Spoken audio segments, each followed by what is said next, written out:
everyone, Comic Book Reviewer here, this time reviewing on issue 2 of Billy Batson and the Magic of Shazam.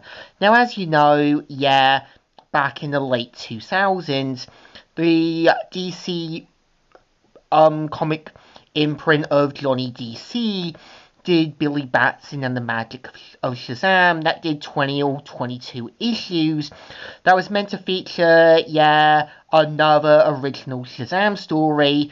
And like I said a couple years ago, I did do my review on issue 1, managed to find issue 2, and managed to kind of get down to try and review it. And the cover mainly has, Captain Marvel in his kind of iconic outfit with the lightning bolt coming down.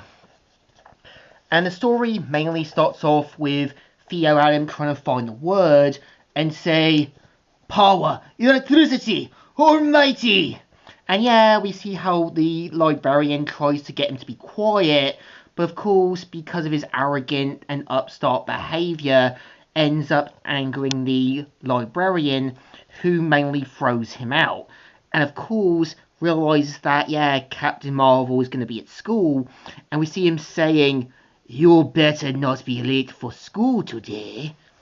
And we do kind of see how, after changing back, we see how they mainly change back into their uniforms to kind of, get to the school bus, but we kind of see how Mary gets a little too carried away and starts teasing with Billy, and of course wants him to say his name, wanting to test something out. So of course, after saying the word Shazam multiple times, hits Billy with the lightning bolt multiple times, and in doing so, gets him a little dazed and dizzy. And we see how after calming her down, we kind of see how they realise they're going to be late for school, so decide to kind of rush it down by super speed. And we do kind of see how, the wizard Shazam kind of inspects what's been going on with the 7 deadly sins and worries that his greatest mistake from his past has finally returned and is worried about any potential consequences. And we do kind of see how, Billy makes it to school, and we're introduced to Theo Adam, who finds a way to transfer into the school, and we kind of see how Billy and him first meet. And in doing so, we kind of see how Theo's doesn't show any concern or care about getting Billy into trouble, as long as he finds out what the magic word is to change him back to his own form. And this does remind me a bit of Ruby Gilman with Chelsea, as Chelsea was a bit of a toxic friend. And we do see how Billy Batson tries to get out of the classroom to avoid Theo Adam, as well as avoiding getting into trouble. And we see how Theo Adam will do anything he can to get those magic words. And we see him saying, "Give me that word now. That's not the magic word."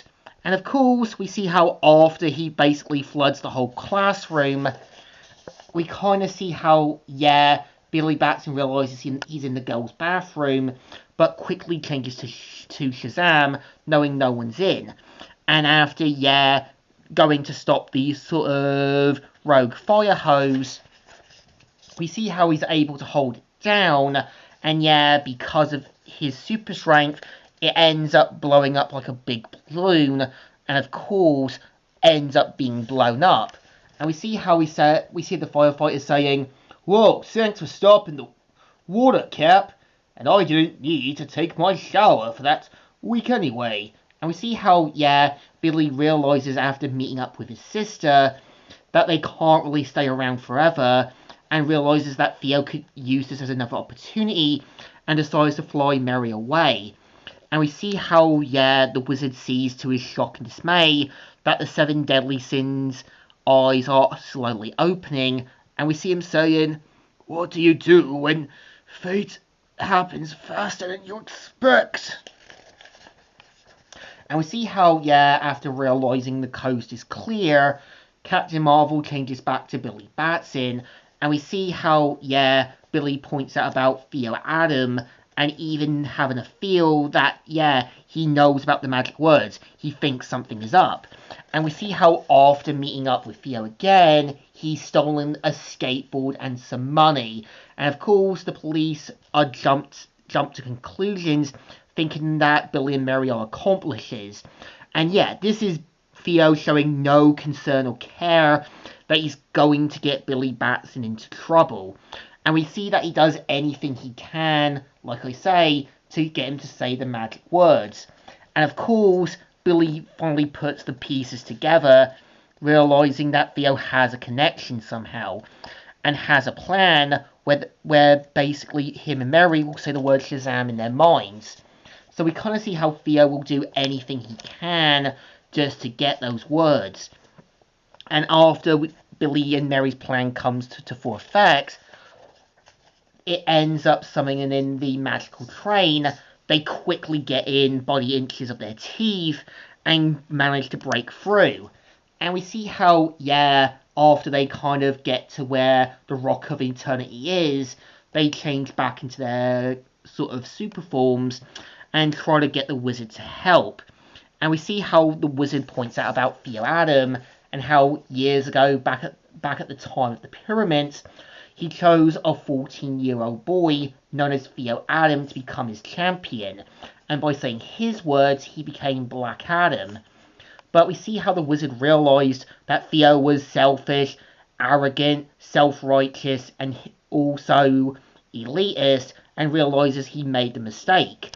So we kind of see how the wizard pointed out that he had him banished to an otherworldly prison, but after an incident that happened with Mr. Mind's monsters, he's basically now returned.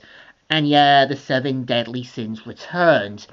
And of course, we see how Theo Adam now has his own little army now, and now will do anything he can to force Billy Batson to give him his magical words. So I think, yeah, in my opinion, issue 2 is definitely enjoyable. I think I can see what they're trying to go with Theo's character here, is having him as a dark reflection of Billy Batson, showing what Billy would become if he became selfish, arrogant, hypocritical, and all that. I can see where the New 52 version was trying to do the same with 10th Adam, showing what Billy would become if he never had his foster family, his morals, and his sense of right and wrong. And I think Black Adam is an interesting character because he's basically a dark reflection of what can happen when you take your ideologies, beliefs, and your self-righteousness way too far, thinking that you're helping people when you're making the situation a lot worse. So I think this issue definitely deserves a thumbs up. Still good and still alright. So, Comic Reviewer here, signing out.